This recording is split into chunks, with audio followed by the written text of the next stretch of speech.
The big controversy around Bernie Sanders this week that's supposed to tank his presidential bid is that he said something positive about Fidel Castro and about Cuba. Here is his response to that brewing controversy. Singing the praises of a murderous tyrant. Response. The response was when Fidel Castro first came to power, which was when, 59? Does that sound right? 59-60. Okay, you know what he did? He initiated a major literacy program. There was a lot of folks in Cuba at that point who were illiterate. And he formed the literacy brigade. You may read that. He went out and they helped people learn to read and write. You know what? I think teaching people to read and write is a good thing. I have been extremely consistent and critical of all authoritarian regimes all over the world, including Cuba, including Nicaragua, including Saudi Arabia, including China, including Russia. I happen to believe in democracy, not authoritarianism. To the Democrats who say, you don't say good things about Fidel Castro. He destroyed freedoms in that country. He picked winners and losers and killed them and put them in prison forever. You don't give him a pat on the back for anything. You don't give, it's not a question. Truth is truth. I believe that I've literally said that on the Damage Report over and over again. First of all, it's not singing praise, it's not patting on the back, it's acknowledging an objective fact. It's not saying he helped improve literacy among the poor and thus we should be Cuba, obviously.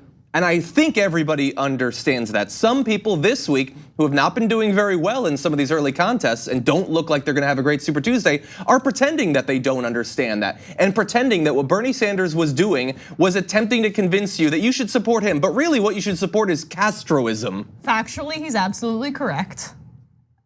Is it a good political move to double down on this? I think that's an open question. We've lost Florida on this alone. But he's not doubling down. He said, yes, I'm not going to pretend that literacy went down under him, but he denounced it as a brutal regime multiple times. Yes. Which is what all the critics are saying they want him to do. No, and yet they seem non-placated when he does so. I agree. Factually, on the question he is, and the answer that he's giving, he's absolutely right, per usual. Yes, there are some nuances when we're looking at the Castro regime in Cuba, but there are also some really devastating aspects, and it's such a raw issue for Cubans, specifically in the state of Florida, that if you're making political calculations and looking towards the general election, perhaps it's not the best move to double down on this. And we've seen that Bernie Sanders is not above making political calculations. He distanced himself from the Zephyr Teachout op-ed that called Joe Biden corrupt, because Joe Biden and Bernie Sanders have a lot of crossover voters inexplicably. He did the same thing with Nina Turner's comments in the past about other candidates. So he will back away from things when he sees that there's a political risk. I think there's political risk here, and I don't know if doubling down's the right move, but again, he's right. So I get it. It fundamentally bothers me that we are a culture that cannot dwell in nuance we can't dip our toe in nuance. Everything has to be black and white. But that is the culture, right? But how do we change that? By capitulating to the black and whiters? But he barely capitulates. He operates in nuance and he operates in intellect about the left and has changed the conversation nationally on so many issues. You don't need to die on a hill, specifically when it's going to hurt you and the Democratic Party in the state of Florida and in other areas where there are a lot of Cuban Americans come the general election. Okay, well, look, it's possible later tonight he will face, this will be brought up 100%, probably is the first question from the moderator. It's not even like you have to wait for one of his opponents to bring it up. They will tee it up for Pete Buttigieg to hit at him. And why do I choose Pete Buttigieg? Well, because he's already doing so. Here's an example. So this is part of what I'm getting at when I say that in our one shot to defeat Donald Trump, we should think carefully about the consequences of nominating Senator Sanders. I don't want, as a Democrat, I don't want to be explaining why our nominee is encouraging people to look on the bright side of the Castro regime when we're going into the election of our lives. We need to stand unequivocally against dictatorships everywhere in the world.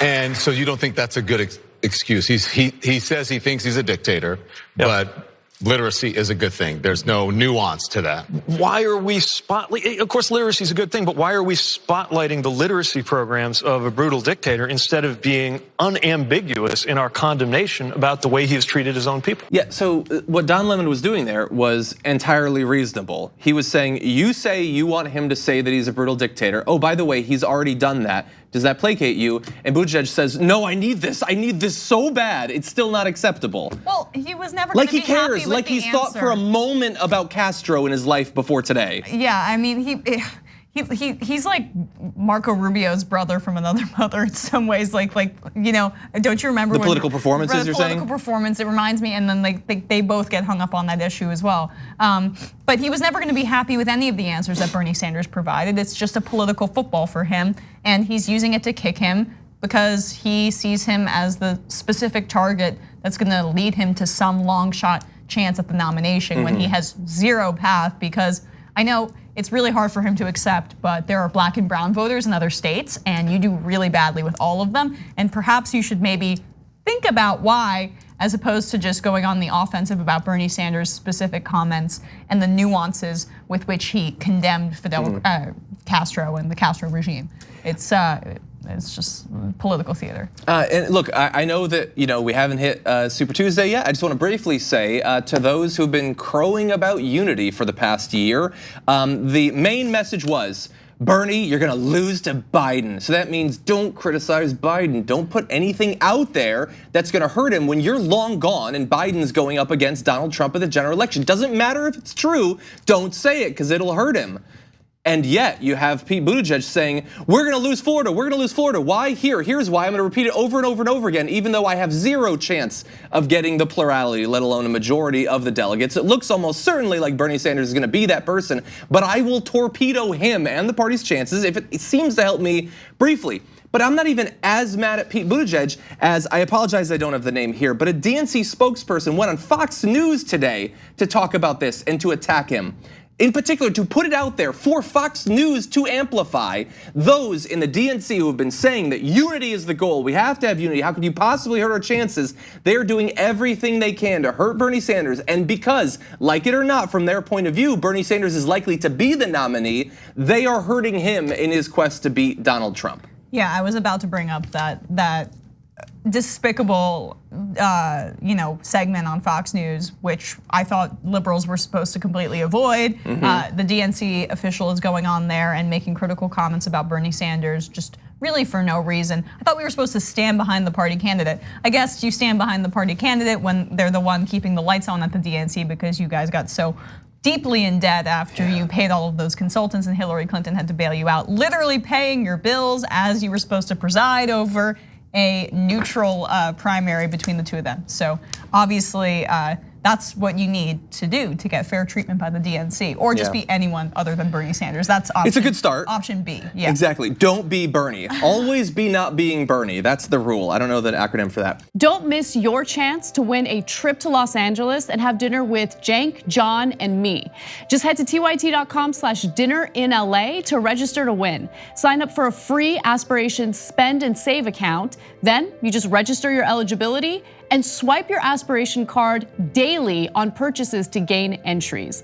Not only are you entering to win a trip to Los Angeles and dinner with TYT hosts, you're also not depositing your hard-earned money into fossil fuel exploration or production. As a friendly reminder, even if you already have an Aspiration account, you must still register for eligibility into the sweepstakes.